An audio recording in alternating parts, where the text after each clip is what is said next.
শরীফুল রাজের হাতে মার খেয়েছিলেন, কেমন লেগেছিল? না, মার তো খাইনি। সবাই বলে যে ওটা তো মানুষ বলেছে যে মার খাওয়া খাই, বাট পানির একটা বোতল ফিকে মারছিল। হ্যাঁ, পানির বোতল মেরেছিল সামনে। মৌসুমী হামিদ আপু ছিলেন, ওনার গায়ে লেগে পানিটা আমার মুখে ছিটকে আসে। তারপরে কি আপনি রাগটা বহিঃপ্রকাশ হলো? হ্যাঁ, রাগটা উঠে যায় আমার। আচ্ছা, সিসিএল এর পরেই আপনাকে সবাই চিনেছে, এটা কি আপনি বিশ্বাস করেন?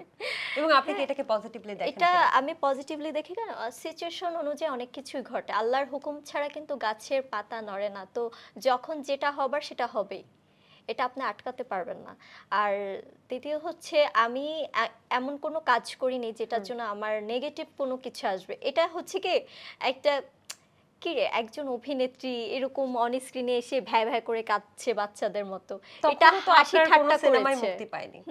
তখনও সিনেমা মুক্তি পেয়েছিল কোনো? সিনেমা, আমার দহন সিনেমা রিলিজ হয়েছে, তখন আমি অলরেডি স্ক্রিনে কাজ করছি, অনেকগুলো বিজ্ঞাপনে কাজ করছি, আমি সিরিয়ালে কাজ করছি।